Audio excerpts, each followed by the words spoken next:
Welcome to the Advice Show, media with the common sense approach. So we have a woman who is a banker. She got stopped by police because she had her hands off of the steering wheel at the stoplight. And the police pulled her out of the car, took her down to the precinct. You're going to hear why they kept this woman in the psych ward for 8 days. I'm going to roll the clip. He held on to me, and then the doctor stuck me in the arm, and then I was on a stretcher, and then I just woke up to them taking my clothes off, specifically my underwear. And then I went back out again. When I woke up the next day, I felt like I was in a nightmare. I didn't understand why that was happening to me. What was happening, Cam Brock says, was troubling. Very troubling. Her ordeal spelled out in this lawsuit filed in federal court. The bank executive claims she was arrested, committed, and held against her will here at Harlem Hospital's psychiatric ward. But why? How did this nightmare begin? It started uptown in Harlem.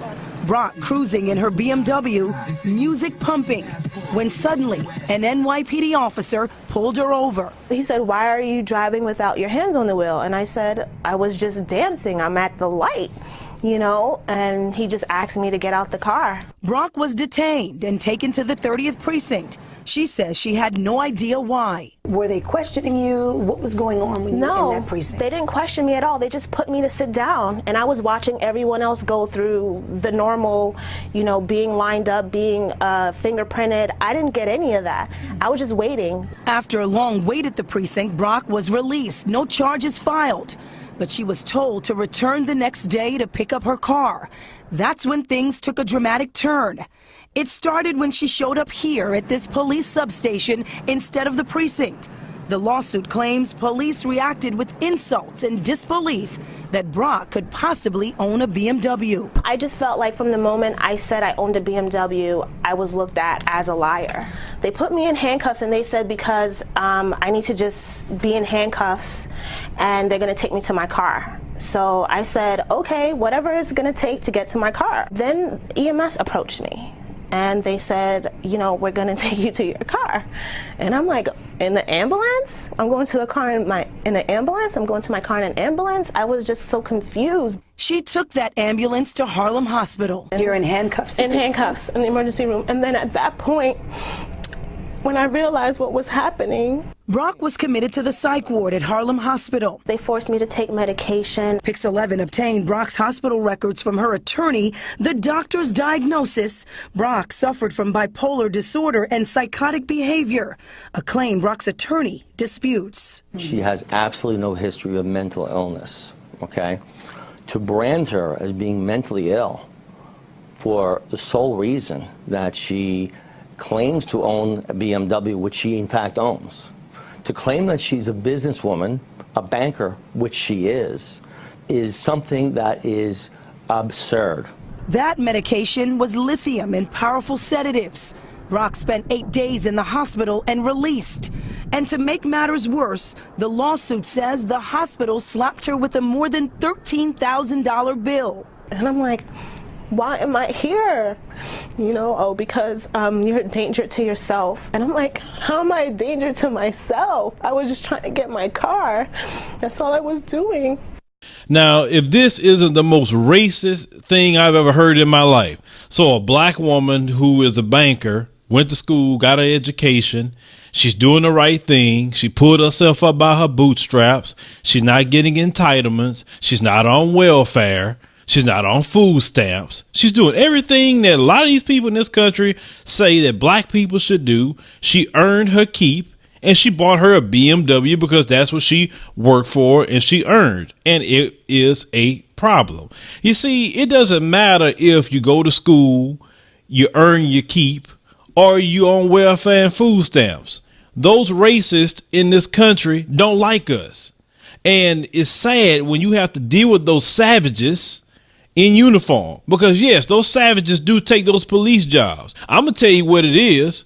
You have this racist savage stop this sister and look at her and like, how dare this black woman have a BMW and I don't have one? And then took her back to the precinct, didn't charge her with anything, but yet they still taking jabs at her for owning a BMW because they can't afford one. And one thing those racists cannot stand, they can't stand to see a black person have anything. Well, I tell you what, I seen a brother today with a Ferrari. If those cops was over here, they probably would have stopped him too. Because how dare a black person buy a Ferrari?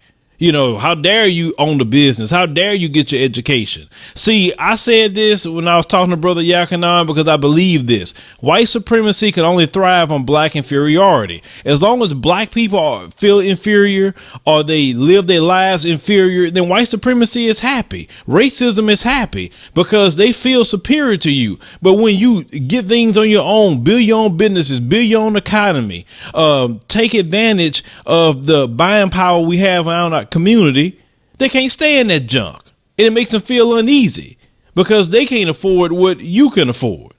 And it's sad. There's no way they could explain why this woman was put in the psych ward for 8 days, but yet tell her she was a danger to herself because she owns a BMW. Then the second thing that you didn't hear in here, she was talking about Barack Obama followed her on Twitter. And it was confirmed Barack Obama do follow her on Twitter. Yet they say she was crazy for that too. So the president can't follow you on Twitter for some reason, and a black person can't own a BMW or it puts you in the psych ward. And this is why you have groups like Black Lives Matter showing up and saying our life matters to give us equal rights and equal protection and all this other stuff. It's cases like this. Black Lives Matter didn't show up out of the blue, or anybody who's fighting against police misconduct just making it up. No, this stuff is real out here. And to have these racists in uniform, to have these Klan members in uniform attacking black people who not quote unquote thugs, who not stealing and everything else. That's why I don't even want to hear that crap when they talk about, well, black people will stop stealing and stop committing crimes. Maybe the police wouldn't bother them. Well, was this woman committing crimes? Was she stealing? Is she a thug? Is she into that? No, she's a banker. And yet the police still mess with her. So don't give me that crap about what black people got to do to be liked. They don't like us at all anyway. I'm talking about the racists, of course. They just savages. And the savage can never think rational like the rest of us. Hit me up in the comments, future commentaries, subscribe.